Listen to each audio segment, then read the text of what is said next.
Los saludo con gusto, como siempre, soy Israel Rivas Bastidas del Movimiento Nacional por la Salud, papás de niños con cáncer. Y vamos a hablar primero, en este podcast, como cada semana, de los temas fundamentales y principales de lo último que ha ocurrido en materia de salud, de lo que es el desabasto de medicamentos. Y fíjese usted, le comento algo muy importante, para que usted se dé cuenta. Acaba de salir la última cifra justamente del INEGI, de lo que, por cierto, que hago aquí un paréntesis, el gobierno ha anunciado esta cifra como algo maravilloso y que bueno, se festeja. La verdad es que se reconoce esta parte en el que ha acabado o ha intentado llevar a estas personas a sacarlas de la pobreza. La verdad es cómo se está sacando de la pobreza a la gente, que también los cómo importan mucho, ¿verdad? Porque es mediante el regalo de dinero. Bien que mal son 14 millones de personas que se encontraban en pobreza y que ahora ya no lo están. Pero, o que supuestamente no lo están. Y justamente ese es el punto que quiere tocar. Porque fíjese usted, de esos 14 millones de personas que sacaron supuestamente de la pobreza, fíjese usted, el mismo INEGI, sus cifras revelan que la cantidad de personas en este país, de los 130 millones de mexicanos y mexicanas que somos, ¿verdad? 60 millones, así como usted lo escuchó, 60 millones de personas no tienen acceso a la salud, es decir, a la salud pública, una salud digna en este país. Esto me parece muy grave. En el 2018 había aproximadamente 22 millones de personas que no tenían acceso a la salud. El aumento en los sexenios de Morena ha aumentado de manera drástica, ha sido de prácticamente el 199%. Imagínese usted. Y aquí van los datos duros que contrastan con estos supuestos 14 millones de personas que sacaron de la pobreza, porque le cuento a usted algo bien importante. A una familia que se enferma, ¿verdad? No estoy hablando de una enfermedad crónico-degenerativa, una enfermedad catastrófica como es el cáncer, el lupus, etcétera, ¿verdad? No, una enfermedad infecciosa, un COVID, una neumonía para un niño, ¿verdad? Que es muy común que se les ocasione. Las familias, una tifoidea, pueden llegar a gastar el 40% de sus ingresos en curar esa enfermedad. Es decir, aquí hay dos opciones: o se curan o comen. Aún con estas farmacias de costos baratos como las similares y el doctor Simi, y etcétera, aún yendo a ese tipo de farmacias, llegan a gastar, imagínese usted, hasta el 40% de su ingreso en curarse de estas enfermedades, la mayoría de ellas infectocontagiosas, que están en el primer nivel de la salud y que era precisamente de lo que nos presumía Gatell, en el que estaban invirtiendo en el primer nivel de la salud y en la prevención. Esto no es cierto, porque finalmente así lo revelan estas cifras. Entonces es muy irónico que sacaron a 14 millones de la pobreza, pero si esos 14 millones, ¿verdad?, tienen que pagar o tienen que gastar hasta más del 40% de su ingreso para acceder a la salud, pues entonces de nada ha servido que los hayan sacado de la pobreza, porque no tienen estos insumos básicos. ¿Sabe cuál es? Ese es el problema de regalar el dinero. Cuando te regalan el dinero, cuando el gobierno regala el dinero, pues sí, vas a tener más dinero en la bolsa, pero no vas a tener servicios de salud adecuados, pues vas a gastar en salud. Te regalan el dinero, pero no vas a tener seguridad adecuada, vas a tener que pagarla. Te regalan el dinero, pero vas a tener una educación pésima. Así es, estos son los gobiernos populistas, ya sea de izquierda o de derecha, aquí no me estoy metiendo, sobre todo la izquierda lo hace más, desde luego, ¿verdad? Pero ese es el riesgo de tener este tipo de gobiernos. Te regalan mucho dinero, pero lógicamente el gobierno no tiene una varita mágica para crearlo. Hay todo un proceso económico detrás. Como decía mi mamá, antes el dinero no nace en los árboles ni crece en los árboles, ¿verdad? Así es, así de fácil. Aunque creciera, ¿verdad?, hay que cultivar el árbol. Bueno, metafóricamente. Entonces, de nada ha servido que regalen el dinero para sacar a estas personas de la pobreza. Sí, van a tener que pagar servicios médicos más caros. Así de, y otros más, ¿eh? Bueno, eso es en materia de la salud. Y la verdad es que me parece que tendríamos que hacer un análisis serio de lo que está pasando. Y ahí, con excepciones de algunas legisladoras de la oposición, también se han quedado cortos porque no han realizado un proyecto adecuado para que el sistema de salud en este país funcione. Nosotros, los que tenemos hijos con cáncer o familiares enfermos con cáncer, etcétera, nos quejamos de eso. ¿Cuándo va usted un diputado del gobierno o de la oposición de manera continua y permanente, preocupándose, yendo a los hospitales por los familiares, por los pacientes? No, nunca, ¿eh? Es muy raro. Hay sus grandes excepciones, no lo podemos negar, pero la mayoría están en otro rollo. Los políticos y los legisladores no están. Lo último que les interesa, ¿verdad?, es que tengamos un sistema de salud correcto. Unos nada más utilizan la bandera del desabasto para beneficiarse políticamente, a los otros pues no les importa nada. Esa es una realidad que no podemos negar desde el Movimiento Nacional por la Salud. Ahora bien, Voy a cambiar de tercio, ya para cerrar el tema del desabasto, y quiero comentarle a usted algo bien interesante de lo que va a pasar, y bien preocupante además, que es la próxima reforma electoral. Desde mi punto de vista, creo que ese será la puntilla que le dé a la democracia en este país. ¿Y por qué nos debe de interesar a los que tenemos causas, verdad? Como la de los desaparecidos, como la de los niños con cáncer, como la de las medicinas, como la de las mujeres violentadas, y un largo etcétera de causas que hay en este país a lo largo y a lo ancho. Es eso, la democracia. Porque cuando hay democracia hay equilibrio de poderes. Cuando hay equilibrio de poderes, voy a poner un ejemplo concreto de lo que sucede, pues uno puede acceder de manera puntual a un juicio de amparo y hacer valer el derecho frente al abusivo, es decir, al que los viola, que regularmente es el gobierno, ¿verdad? Pero cuando no hay un equilibrio de poderes, pues esto se va a ir perdiendo. Por eso es importante siempre que defendamos la democracia. Porque me decían, tú, Israel, que tiene que ver los niños con cáncer, con la política. No, tiene que ver mucho. Tiene que ver todo. Tiene que ver todo. Además, no le tengamos miedo a la política. Porque así se construye un país, con democracia. Y justamente esta reforma electoral, sí creo, como pienso que la van a meter, será la puntilla que de una vez por todas termine con la incipiente, y lo digo así porque era un incipiente sistema democrático mexicano.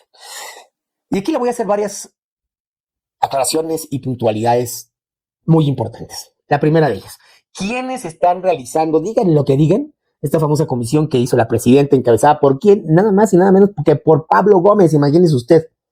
Pablo Gómez, un incondicional del gobierno y de la 4T y de Andrés Manuel López Obrador. Y de Sheinbaum. ¿Qué tiene de imparcialidad este sujeto? Ahora, dos. Ahí le va otro. Jesús Ramírez Cuevas, el vocero de Andrés Manuel y el ideólogo de todos los bots que usted se da cuenta que escriben, despotrican, difaman, mienten, calumnian. Pues este individuo que ahora es el coordinador de asesores de la presidenta, Sheinbaum, pues él va a estar también presidiendo. La secretaria de Gobernación, Rosa Isela. Ernestina Godoy, la encargada jurídica o representante jurídica de la presidencia de la República, entre otros notables, que por ahí se me puede escapar algún otro nombre, ¿verdad? Que me parece que son incondicionales del gobierno. Fíjese usted lo irónico de esto. Cuando se hicieron las demás reformas electorales, ¿verdad? Siempre el gobierno trataba de poner a alguien imparcial frente a estas negociaciones, a petición justamente de esa izquierda que hoy está ahí. No, y uno de los que se rasgaba las vestiduras que daba gusto era Pablo Gómez y Encinas, ¿no? Pues Encinas también va a estar ahí. Y daba gusto, ¿no? ¿Se acuerdan quién se entercó en que el INE, bueno, antes se llamaba Consejo Nacional Electoral y pertenecía a la Secretaría de Gobernación? Ellos, la Secretaría de Gobernación, es decir, el gobierno organizaba las elecciones, contaba los votos y se calificaba porque era el PRI gobierno, o sea, era lo mismo. Y Pablo Gómez y Encinas y todos los que hoy están a favor del gobierno y quieren una reforma regresiva muy parecida a como la tenía el PRI en los 70s, ¿verdad? Se intercalaron, no, el Consejo Nacional Electoral debe ser un instituto federal electoral, autónomo, ciudadano, que goce con presupuesto, autonomía constitucional y bueno, y se intercalaron, bueno, y se hizo, gracias a ellos. ¿Por qué? Bueno, y Noroña, ¿verdad? ¿Y por qué, señores, ahora? Lo que va a estar en este consejo, ¿por qué ahora, señores? Eso mismo que ustedes propusieron. Eso mismo que ustedes vieron, que decían que la democracia no se podía concebir en México sin un órgano autónomo, que el gobierno no podía, ¿verdad?, ser quien organizara las elecciones y las calificara al mismo tiempo, porque no podía ser juez y parte. Eso dijeron ellos, ¿no? Ahora, esos mismos que están diciendo eso, imagínense ustedes, esos mismos, ¿están ahora regresando a la reforma? Se están contradiciendo sus propias ideas. ¿Y saben por qué? Porque en el fondo tienen el DNA priista, porque en el fondo tienen el DNA autoritario, porque en el fondo no son democráticos y se quieren perpetuar en el poder, porque en el fondo creen que su ideología barata de izquierda es la única que debe prevalecer en el mundo y no aceptan esta diversidad de pensamiento, no lo aceptan y te tachan de enemigo cuando piensas diferente. No, pero ellos no, ¿verdad? Ellos sí son los únicos que tienen la absoluta razón de todo. Y eso es lo malo, es la gran soberbia en el poder. Le voy a poner otro ejemplo. Por ahí del mediado de los 90s, pues había un requerimiento de estos mismos sujetos que les estoy hablando, de estos mismos despreciables de Noroña y de todos estos incongruentes, ¿verdad?, que querían más transparencia, que querían que el gobierno transparentara todo. Bueno, y por ahí se tuvo mucho tiempo en la congeladora una propuesta de ley, ¿verdad?, para regular la información del gobierno y que fuera pública y accesible a todos. El gobierno del entonces Zedillo dijo que sí, pero justamente ellos se entercaron muchísimo en que este órgano, al igual que el Instituto Federal Electoral, fuera un instituto federal autónomo con las mismas características del INE, ciudadano, por consejeros, etc. Y esta propuesta, hasta que esta izquierda rabiosa, ¿verdad?, e incongruente, no lo logró, se aprobó hasta con Fox. Y se entregaron y se lograron. Pues se echaron ya al listo, bueno, ahora Instituto Nacional de Acceso a la Información Pública y Transparencia Gubernamental, antes Instituto Federal de Acceso a la Información, ¿no? Se lo echaron, porque dicen que no servía. Una propuesta de ellos mismos, no fue el gobierno de ellos mismos. A ver, otro ejemplo, ¿verdad? Otro ejemplo de estos despreciables, mentirosos, mitómanos, porque esos son unos mitómanos. Miren ustedes. Como lógicamente el Partido Comunista de México y la Liga Comunista de México no tenían, o el Partido Socialista, bueno, después fue Partido Socialista Unificado de México, no tenía una representación ante el Congreso, ¿verdad? En estas negociaciones para una reforma político-electoral en el país, se entercaron en tener un modelo de plurinominales, para que como el PRI, la maquinaria del PRI, arrasaba con todo, ¿verdad? Entonces dijeron, no, pues nosotros tenemos que tener pues la representación proporcional, lo que conocemos ahora como plurinominales. Esta porción de votos que se le da a los partidos que son minorías, ¿verdad? Para que tengan esas voces, representación en el Congreso. Estas minorías sean representadas en el Congreso, que a mí me parece absolutamente congruente en cualquier democracia. Las minorías, desde luego, deben de ser tomadas en cuenta. En una verdadera democracia, todos deben de ser tomados en cuenta. Pero ellos se entregaron en eso y dijeron, sí, no firmamos hasta que se aprueben las plurinominales. Bueno, dijeron, Miguel de la Madrid, que comenzó con esa reforma en los 80s, ¿no? Dijeron, vamos, se aprueban las plurinominales y van a tener representación proporcional y van a entrar. Y se creó el Partido Socialista Unificado de México, les dieron chance, se hizo partido político, ahí estaba Pablo Gómez, ¿verdad? Y comenzaron a tener sus representantes ante los congresos locales y ante el Congreso Federal. Y sus voces de izquierda eran escuchadas, pero también la derecha, es decir, también el Partido de Acción Nacional, comenzó a ser escuchado. Y las dos son igual de válidas, ¿eh? Usted puede estar a favor o en contra del PAN, a favor o en contra de Morena, del PRD o de la izquierda o de la derecha, pero los dos no podemos coincidir, ¿eh? O sea, y por eso somos debemos de ser un país de libertades. No podemos coincidir con la izquierda, no podemos coincidir con la derecha, no podemos coincidir con ninguno de los dos, que es mi caso. A veces soy un poco ecléctico, pero estos extremos de la izquierda, entre izquierda y derecha, siento que a veces se llegan a tocar los radicalismos y son absolutamente iguales, ¿verdad? Platicar con un extremista de izquierda o con uno de derecha me parece que es exactamente lo mismo.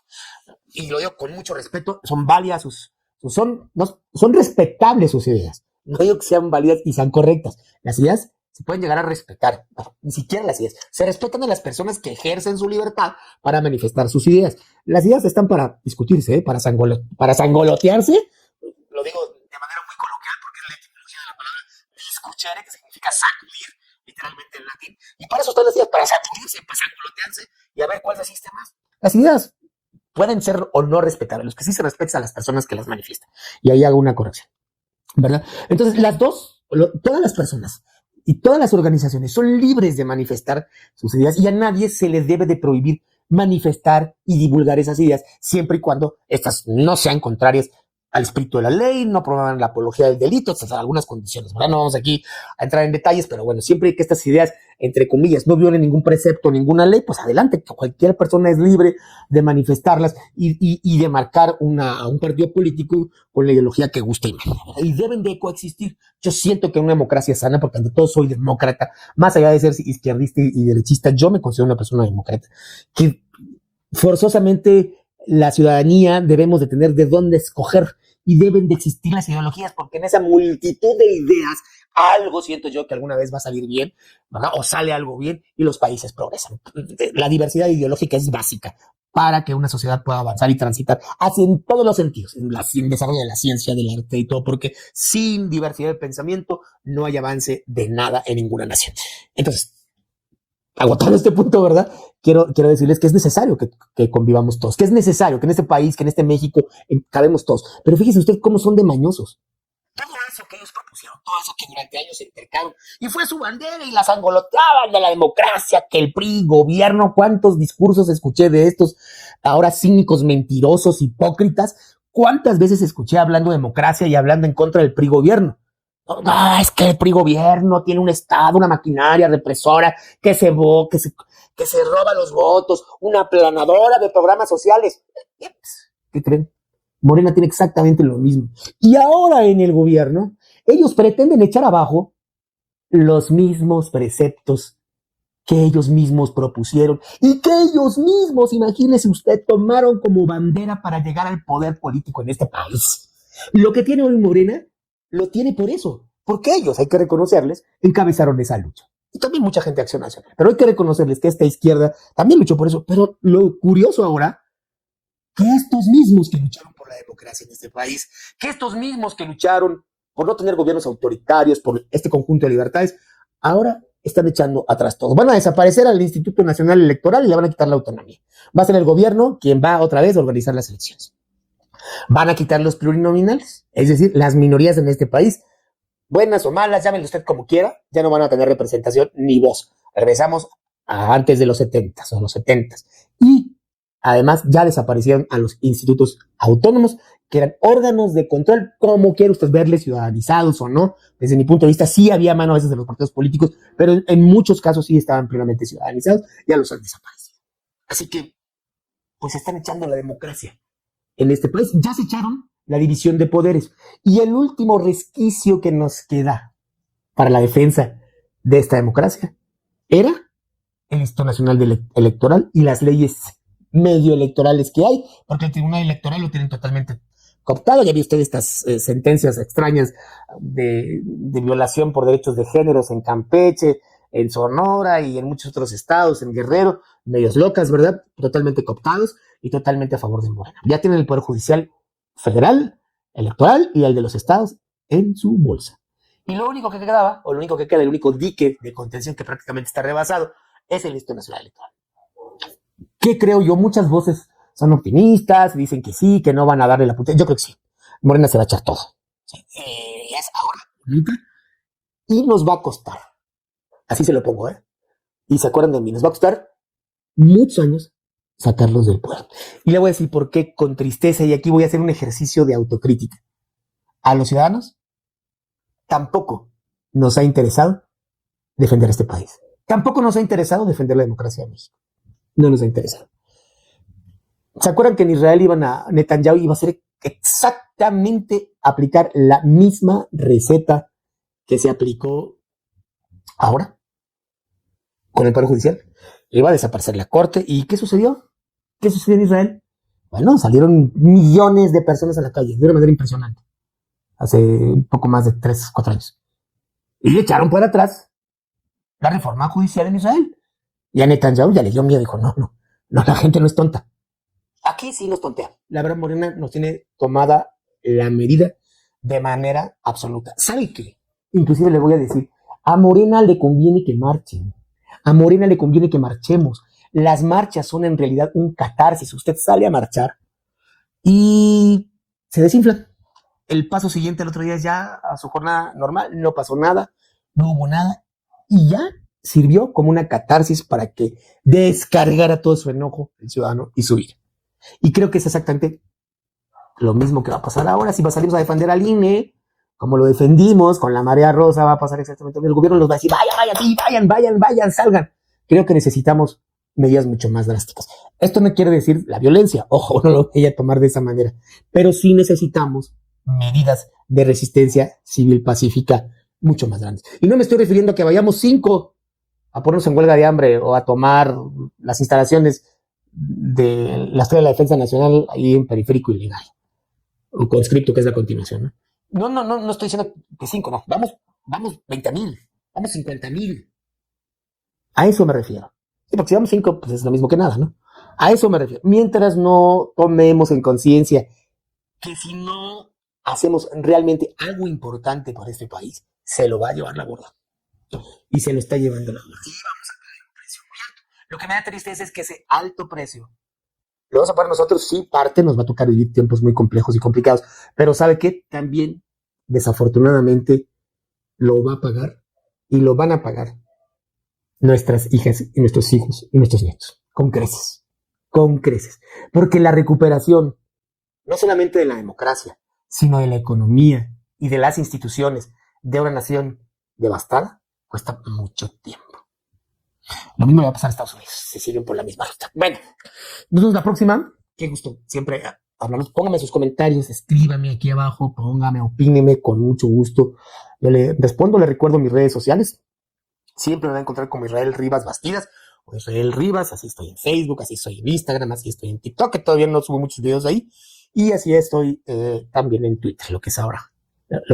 Y le doy mi número telefónico, si usted sabe de alguna persona, ¿verdad?, que tiene algún problema, que no le brinden a ti en tiempo y forma sus servicios médicos o sus servicios de salud, le brindamos desde el Movimiento Nacional por la Salud asesoría gratuita, totalmente gratis, hasta que se los den. Es al 55 39 18 30 43. Cuídense mucho. Nos vemos en la próxima. Hasta luego. Bye.